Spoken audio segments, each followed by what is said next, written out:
A Google document was shared on X by Mythic Whale, compiling claims and screenshots related to Joqnix. Today, I'm going to walk you through what's in that document and where the situation currently stands. Before linking in, to keep this focused, the video is structured in 3 parts. First, who Joqnix is and why they matter. Second, what the document alleges and the key evidence presented. And third, how Joqnix responded to these claims. So let's dive into the deepness of this cave. 先輩、急に優しくして。お願い先輩、痛いの。やめてください。 First of all, Joqnix is a multilingual Indian VTuber, a name that was not just familiar, but honestly respected in the community. He wasn't just another face, he was everywhere. He has been the moderator and admin of so many communities in the Indian VTubing section, collaborating with countless Indian VTubers and YouTubers. That kind of presence made him one of the most influential people in the Indian VTubing scene. He was so big that if you typed Indian VTuber into Google, guess whose face showed up first? His. And part of why people loved him was his personality, soft-spoken, sweet. The kind of guy who seemed nice to everyone. The Indian VTubing community adored him, and yeah, I'll admit it, so did I. He even worked with Vakon and Project Stairscape, the 2 biggest and honestly the only proper VTubing communities in India. For me personally, there's a lot more I could say. He was my introduction to VTubing here, the first person I saw doing it in India. And in a way, he was my inspiration too. That's how respected and popular he was. So when the document came out, it wasn't just news, it was a shockwave, a big deal, something everyone wanted to know about. And that's exactly why I'm here today, to explain it all clearly so you don't have to go hunting around the internet and straining that single cell brain of yours. Okay, first of all, bitch, what the hell? Before we begin, this video covers sensitive allegations and disturbing conversations. It includes mentions of inappropriate messages, explicit content, and manipulative behavior. Please proceed with care. I'll be summarizing the material rather than reading every message verbatim. And I'll refer to the victim as Lime to protect their identity. 先輩、急に優しくして。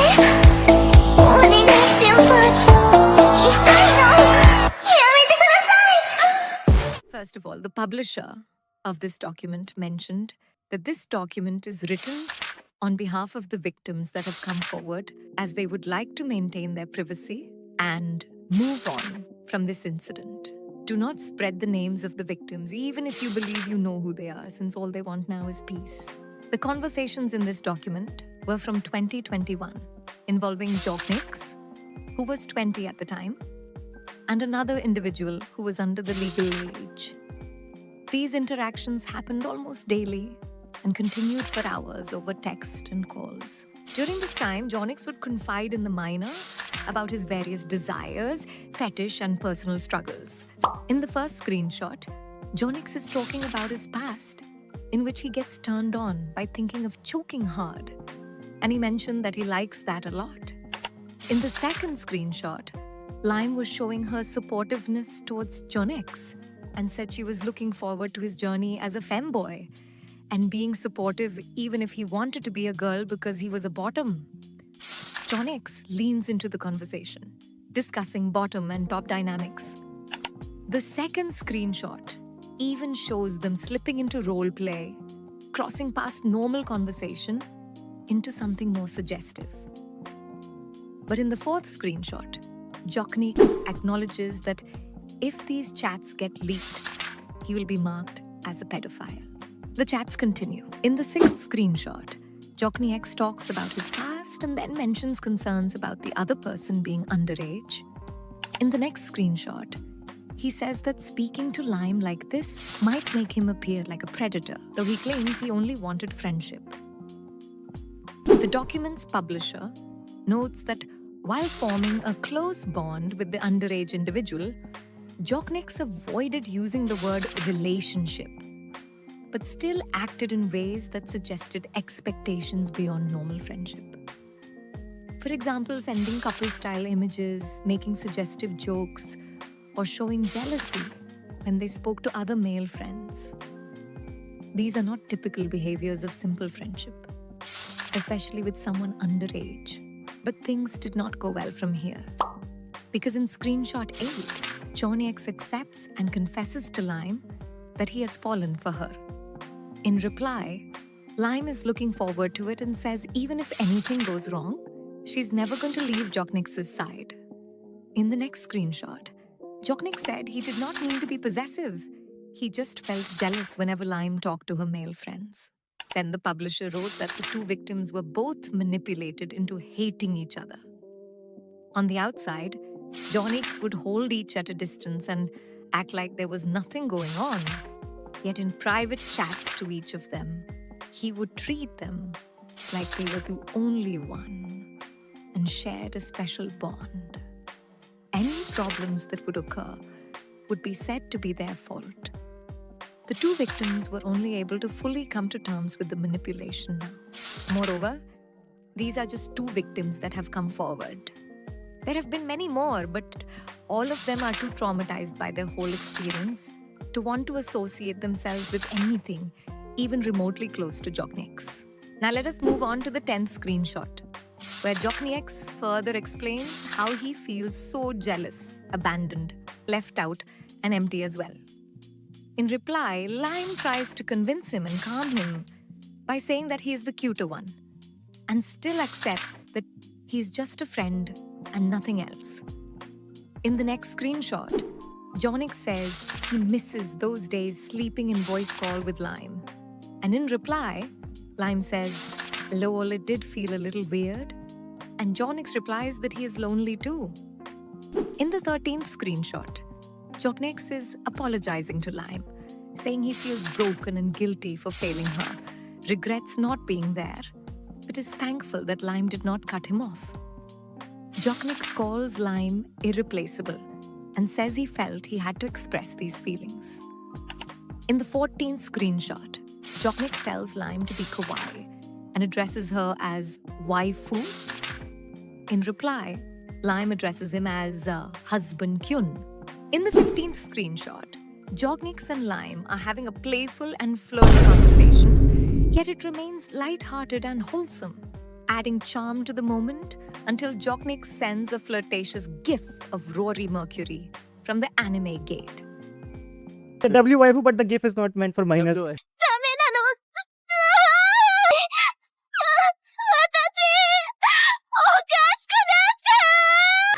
In reply, Lime says, "Why are you being lewd?" After that screenshot, the document mentions that Joqnix had talked about losing his virginity in this call, with a screenshot where Lime replies that she is not dirty-minded. Jesus Christ! Shifting to the 17th screenshot, it is filled with cute and flirtatious anime couple gifs and their chats, which bring out a fun, romantic energy. Proceeding further into the document, after the 17th screenshot, the document mentions that Joqnix would talk about masturbating and being naked on call. It cannot be emphasized enough that he knew this was inappropriate. And just after that, the 18th screenshot shows a sexually explicit chat between Joqnix and Lime, where Joqnix is expressing arousal and describing sexual actions towards Lime, while Lime reacts with surprise and concern. And just after this screenshot, in the next one, it shows Joqnix describing things to Lime about JOI, saying it should help to release stress and might help her, and also describes how it works. Lime replies in surprise and dismisses the topic. Here, the document mentions that these chats were with another minor who was also 16 years old at the time of this conversation. And in the 20th screenshot of the document, Joqnix was asking Lime for a private JOI, but said he was worried it was too risky and could be leaked. In reply, Lime says she does not save anything in such. Here is the final paragraph of the document, where the publisher says that there is no place in our community or any community, frankly, for someone who not only actively defends a person known as a pedophile who had been banned from communities for his inexcusable behavior, but also for someone who approaches minors with inappropriate intentions. And at the very last, there is a message for Joqnix in which he was told not to contact the people in the screenshots. They just want peace now, and they did not expect this from him. They also instructed Joqnix that if he is truly sorry for what he did, he should distance himself from everyone because he is a danger. मेरे इतने भी करीब मत आओ, मैं तुम्हें बर्बाद कर दूंगी. Phew. This was the document. And like I said, it was such a big deal that people came swarming, VTubers, fans, and even the ones who had vanished. Except me. Even Orange did uploaded a video on this. If you want to see further more reactions of this case or community reaction, check out Orange's new video, or even Spirit's stream, where Orange, Iruma, VT, and Spirit talked about this matter. Link is in description.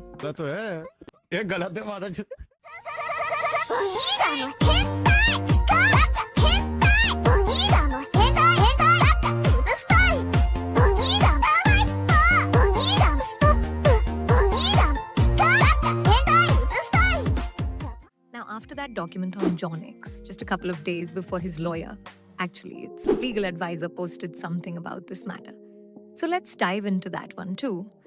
This official notice provides a clear update regarding the allegations made against Joqnix.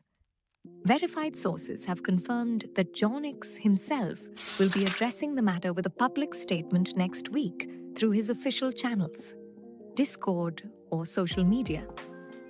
Until then, the public is requested to remain patient and avoid making assumptions. During the investigation, the team has obtained direct data from Discord's Trust and Safety Division, which revealed that the exposure document circulating online is not fully reliable.